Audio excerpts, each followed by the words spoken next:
So let me just introduce myself. My name is Mehar Khursheed, and I'm going to be conducting this panel. This is Abdullah. Ishaq. Hassan, sorry. Yeah. Hi, my name is Ishaq. I'm the CEO of Dil Ka Rishta. My name is Fakiha. I am the admin and founder of Two Rings Global. This is a Facebook-based community, and we have over 300,000 community members. Assalamu alaikum. My name is Abdullah Khawaja. I am the co-founder of Simple Rishta. Assalamu alaikum everyone. I'm Aymen Salam. I handle marketing for Muz, which is the world's largest Muslim marriage app. Thank you so much. So basically, I did some research. और पाकिस्तान में अभी तक 80% of all marriages are arranged marriages, and matchmaking profiles are different from dating profiles, as they will all tell you, because they have this implied seriousness about them that you're there for marriage. Sorry. So essentially, I want to talk to all of you about what impact have matchmaking platforms had on the traditional practices around rishta culture in Pakistan, and how would you feel like your platforms have overcome some of those obstacles or some of those things that we find like nagawara about rishta culture? So do you want to start, Sure. Ishaq? Yeah. I think that we haven't really changed the culture as much as we have sort of adapted it. We've sort of democratized the process for our average user and their families. And so more than anything, we just shifted some level of control to the users and their families. And so for the most part, I think we've more than anything significantly increased the pace at which you're interacting with different rishta candidates and, trying to find your ultimate match. Fakiha, can you talk a little bit about Two Rings, because it's not an app? So, Yeah, sure. how is that different? Yeah, we started Two Rings Global in 2019. This is a Facebook-based community. It is not an app. And we basically are trying to understand the rishta market in general, or the like how things are done. This is a very taboo topic. Everybody looking for a rishta is still hesitant, and we're still, as a nation, like this being in our culture, the people who are looking or getting married, the individuals themselves, they're generally not involved. The families are involved, and many of the individuals getting married were never also asked to, about their opinions and about their preferences.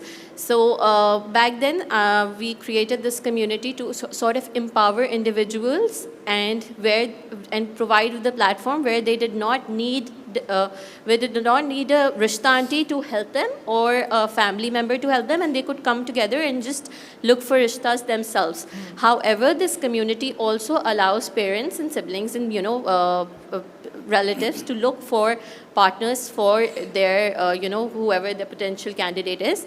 And this is a global community, so we do have profiles from Pakistan as well as different countries, like from all over the world. Yeah. So Abdullah, because it's still a very much family, scenario of rishta, like it doesn't matter कि आप, जितने मर्जी individualistic हो जाएं, in the end, families will get involved. So I think that your app sort of centers that focus. Yes. So this is what we do. As you've mentioned, that more than 80% of marriages in Pakistan are still traditional arranged marriages. Yeah. And this is the market that we've been trying to explore and tap.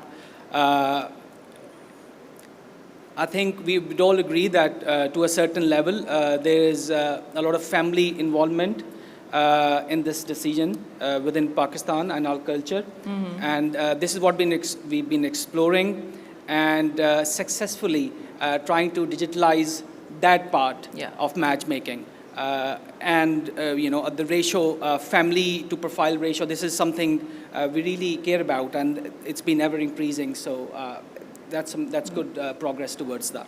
Yeah, that's definitely something that people want. Like, people are hesitant to just go on by themselves. They want the family to be involved shuru se.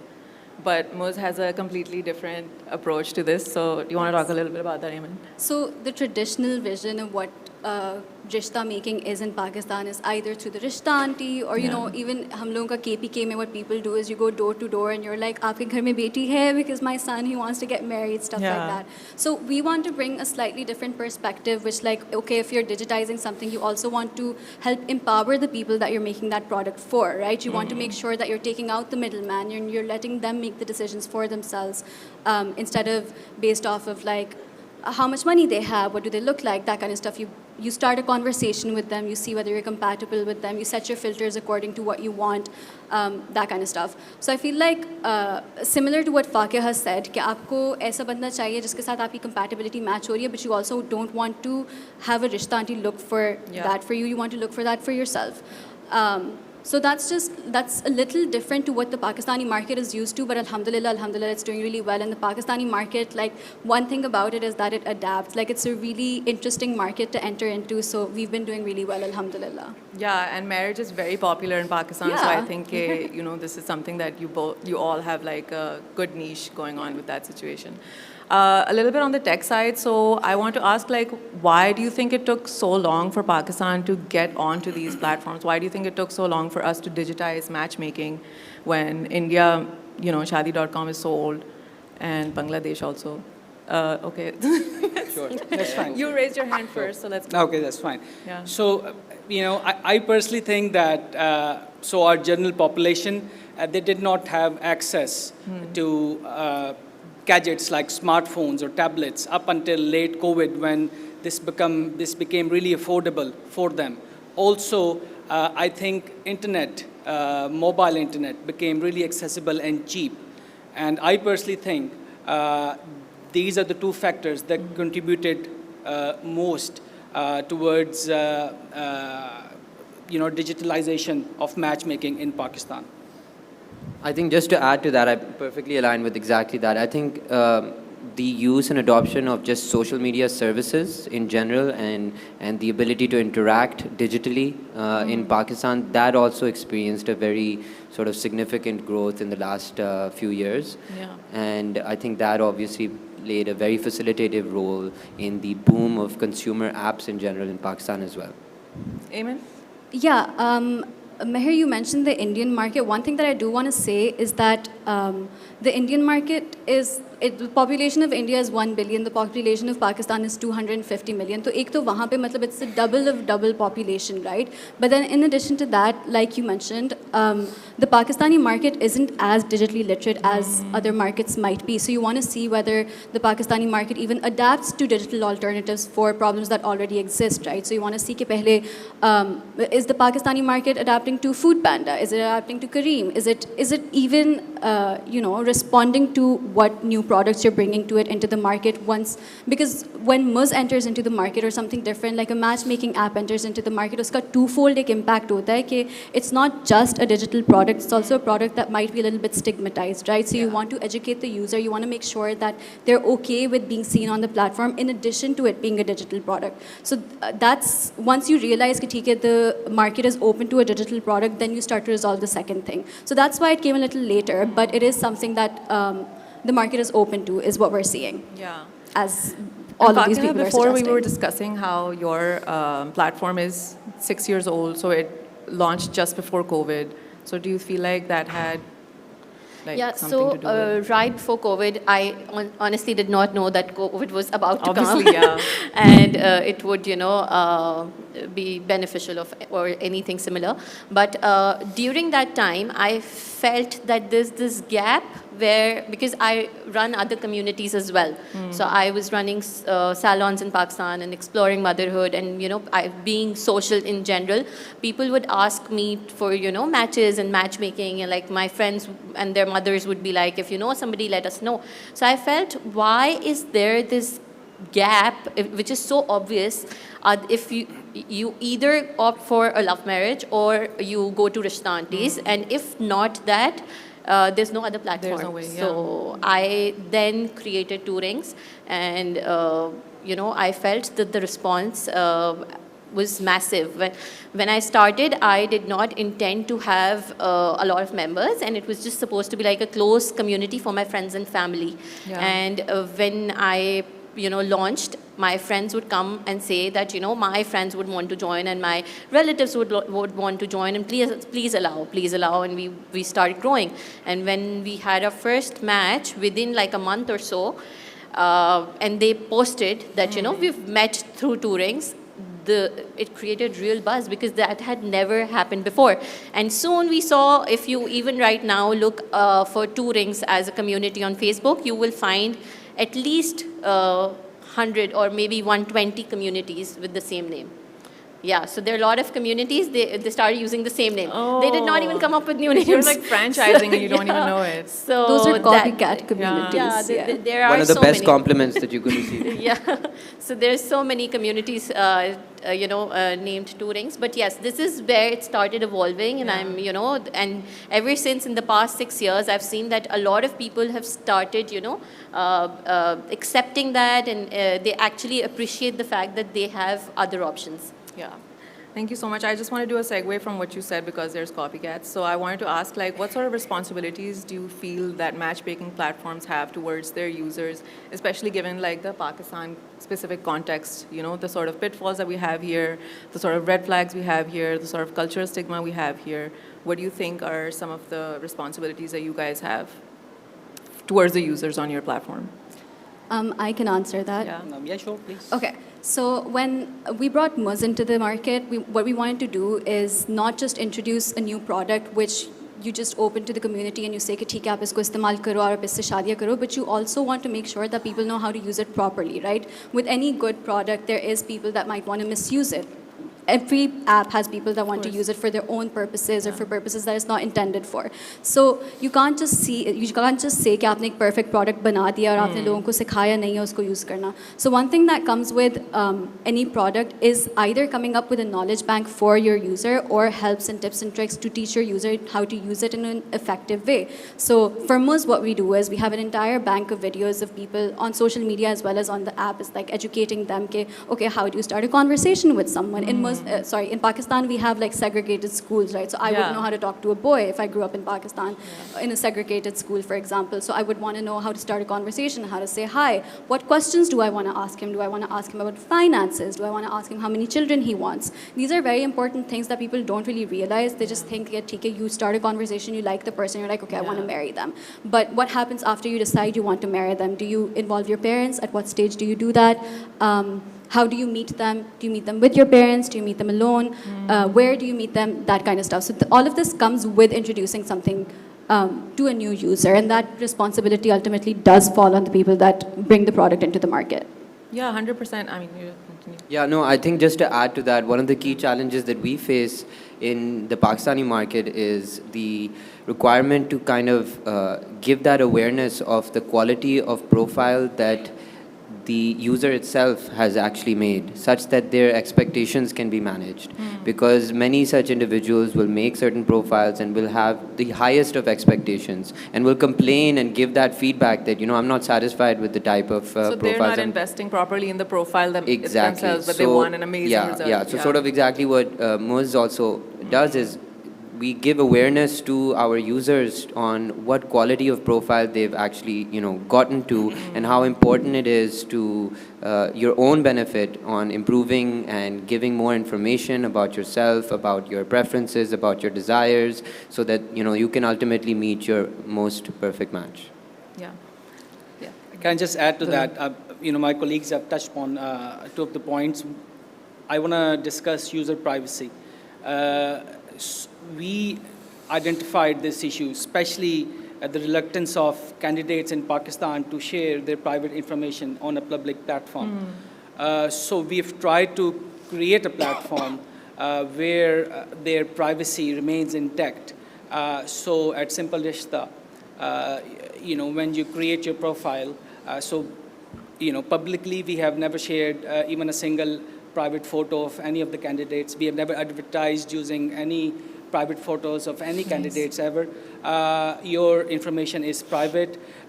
So once you get matched using your own criteria or our AI-based criteria, you can then agree to disclose information, and it depends on what sort of information, how much information you want to disclose to your match. And this is how and when your data get disclosed to the other party. Is it your profile that has the option to blur the picture? Yes. Yeah. Yes. You also have that? We Yeah. also have that. You all have? Okay, We that's only pretty have good. it for women who want to Yeah, do yeah, yeah. parda because it's a Yeah. Muslim app, So- but not I for think men. that's, I think Ours that's is really no amazing. profile picture, so we don't show any profile pictures. We Okay. just show matches. But So eventually you show profile so yeah, pictures, Yeah, yeah. once. Okay. So what we're doing is that I know traditionally, Yeah. swipe right, left. You're looking at the picture, Yeah. and then you're making a decision based on that picture. Yeah. But we thought that this is not how it Yeah. always works in marriages. Yeah, you have diversity. So what we're trying to do is that we're trying to create best matches using different technology, Yeah.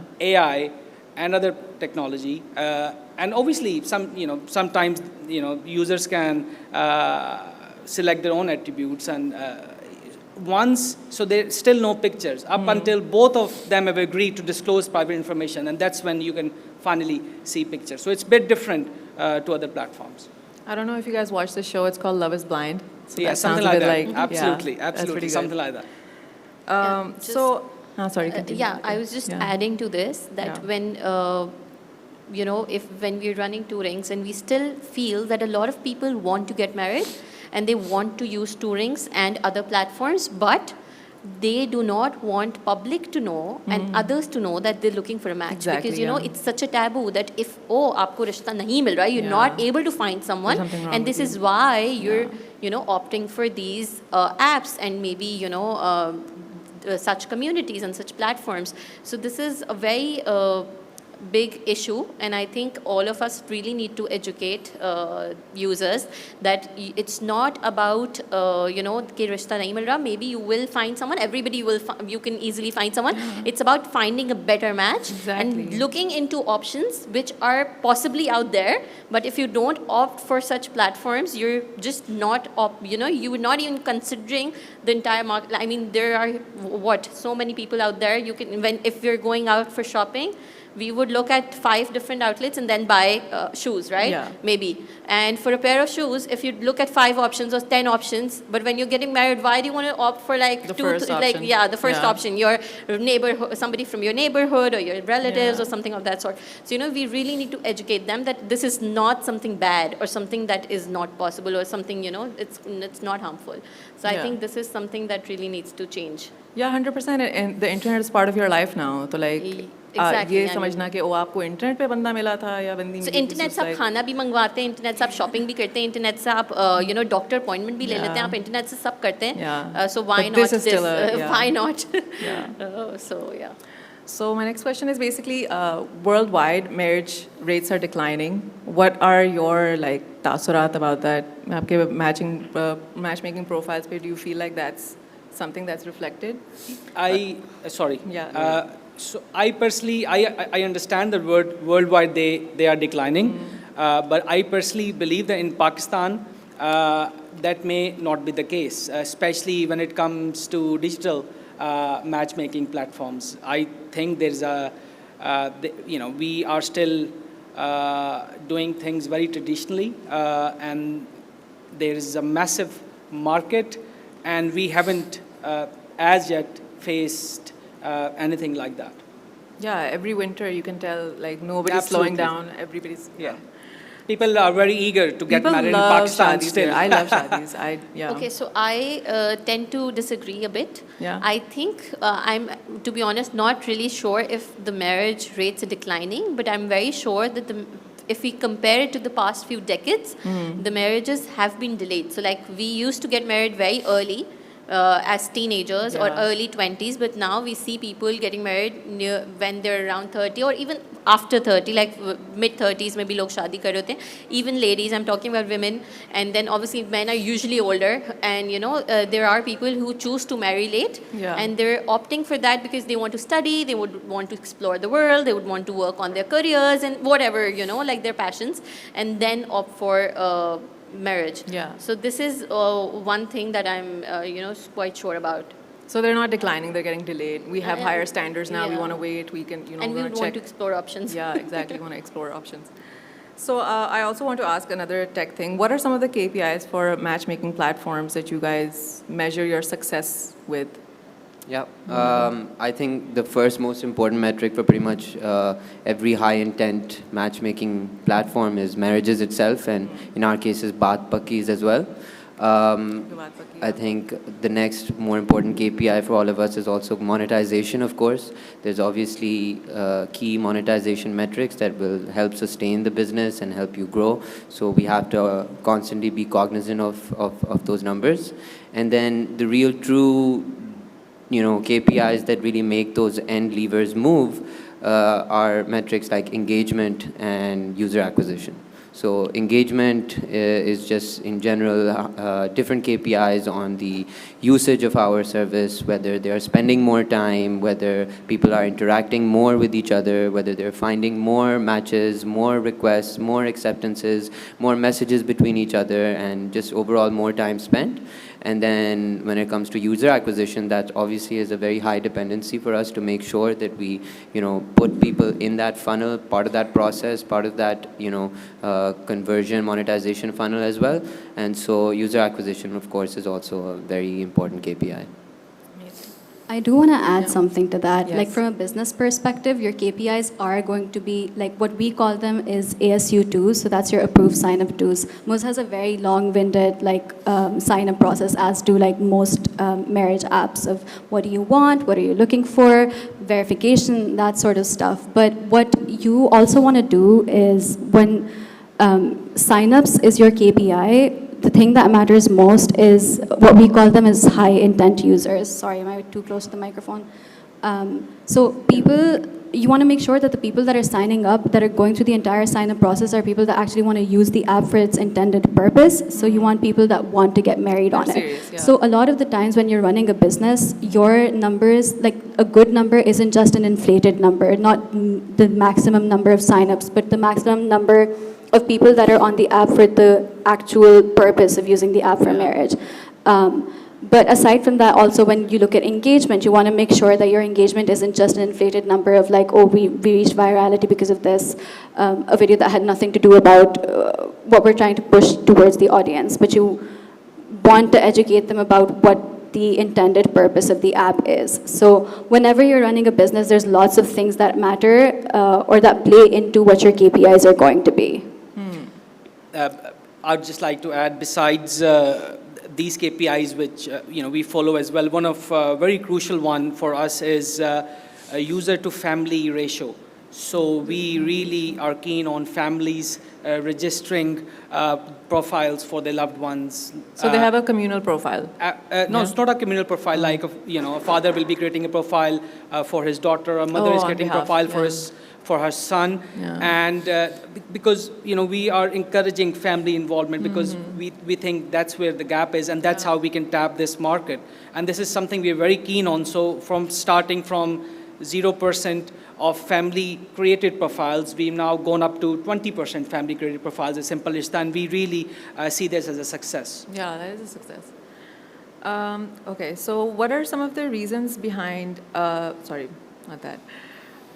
So I wanted to ask, how much do you think that the idea of wanting to spend the rest of your life with somebody is of somebody of your choosing, somebody of your standards? How do you think that's impacted matchmaking platforms where people want to have a say in their marriage? People are a lot more vocal about it. Do you, Fakiha, your background? I think over the years, we have had, I think in the past 20 years, there's a lot that has changed.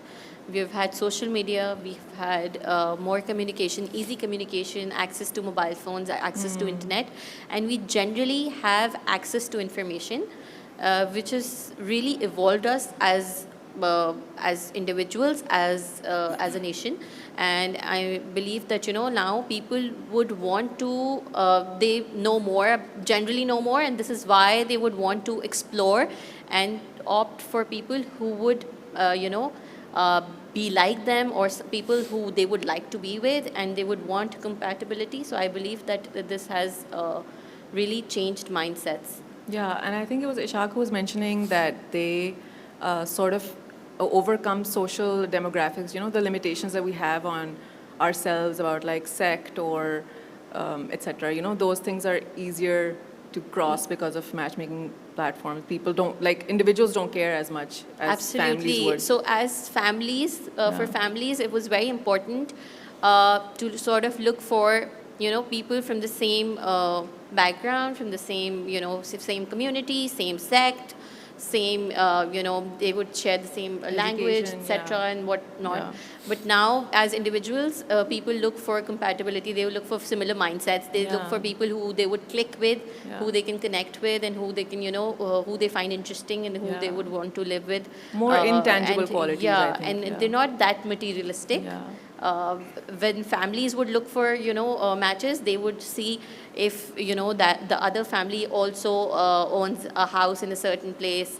And, if they have the number of cars in the house, the number, the sort of money that there is and whatnot. But, when you're looking for a person yourself, you look for more of, more into personality and all that. So more about that.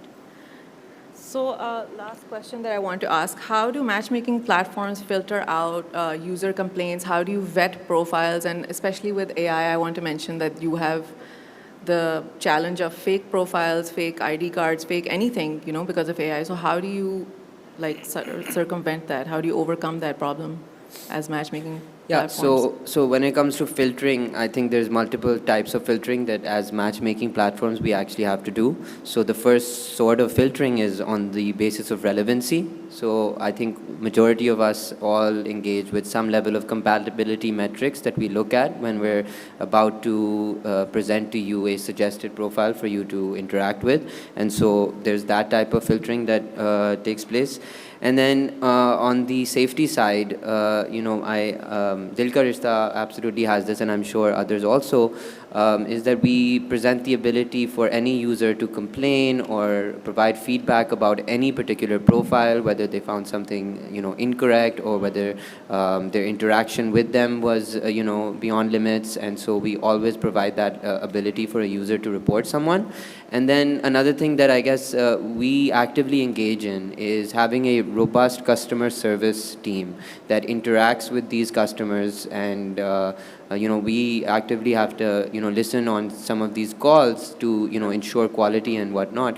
And some of these calls have been very, very lengthy, in which we actually engage in providing a lot of awareness and education to our users, such that they can be aware of what profile they're setting up, as well as what is available for them, such that they can at least remain safe and secure throughout that process. So there's a huge human element in safeguarding the users on your platform. For us, most definitely, yes. Yes, so that exists. Again, where a user can make a complaint and we can moderate it. Also, one of the features at Simple Rishta is profile verification, and it's not just your complete profile. You can have different attributes verified. For example, your degree, your income, and things like that. So you can have different verified attributes through your profile that people can see, and then this sort of eliminates the fake profiles, and you can then decide to interact with only verified profiles. So this is an option that you have there. I was talking to a success couple from Peshawar this one time. So the woman, she wears the niqab. So on Muz, one of the things that you have to do is when you're making your profile, everyone has to do selfie verification where your entire face is supposed to be visible. But it does say right below the selfie verification prompt is that we have an all-female support team that verifies all of the profiles. So don't worry about someone seeing your picture and it's going to get deleted immediately. So she said that initially she was a little skeptical about it because she doesn't know that was something that was possible to do. And then like he mentioned, like Ishaq mentioned, that you're supposed to have like the human element within that app also to make people understand that all of these processes like verification, this kind of stuff, that does include other people verifying your profiles, but that doesn't mean that that has to be a man or it has to be someone who's seeing you, and you'll have to sort of bypass your principles or Islamic principles or whatever religious principles you have. So that was a really interesting conversation that I had. She did ultimately find her husband on there.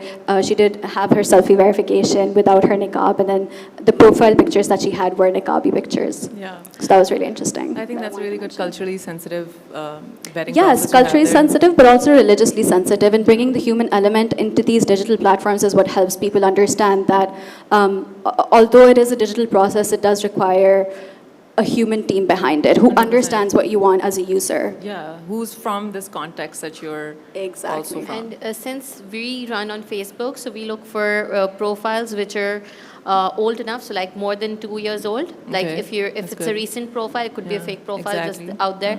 We look into profile pictures. We look into the number of friends already present in the group, and similar, filters, and then we add them in the community. Amazing. So, yes. We have 7 seconds left, so I'm gonna end the. Oh, sorry. Yes, please ask. Yeah.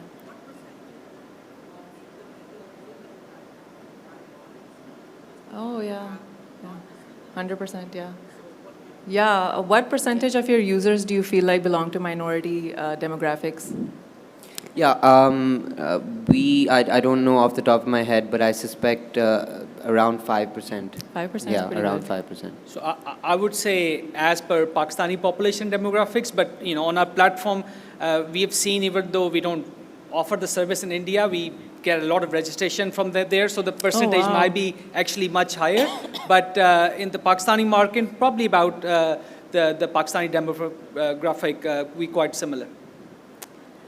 Are there So any other Muz is questions from not the a audience? Pakistani app, it's a global app and it's intended for Muslims only. So we do not have a non-Muslim It's in the population, name, yeah. unfortunately, but we do have a massive, massive population of 15 million users. So no non-Muslims, unfortunately. So with tourings, we have had matches which are from minorities. So like there are a lot of people who are non-Muslims. That's really good. And since it's a Facebook-based community, we have profiles from all over the globe, right? Like I mentioned earlier.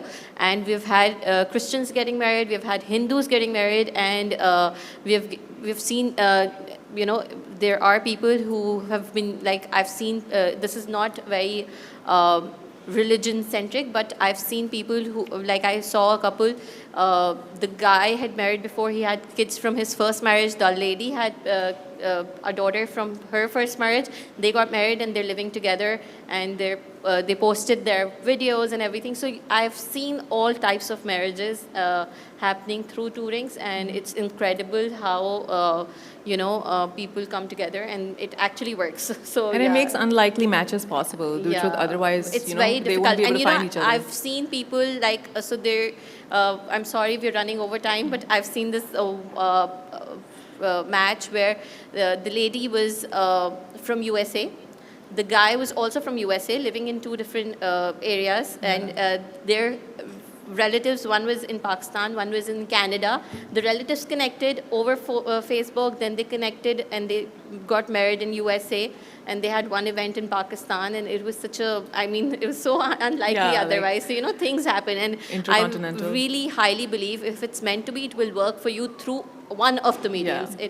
It could be any medium. So And it's good to have such a diverse range of options for matchmaking Absolutely. because every person is sort of catered to between the Yeah, four absolutely. of you. And this is the beauty of it. I think Yeah. all four of us are catering Exactly. to different markets. The spectrum is covered. Absolutely. Like, I'm very yeah. happy. Yeah, that's good. That's So I think let's end the panel. Thank you so much.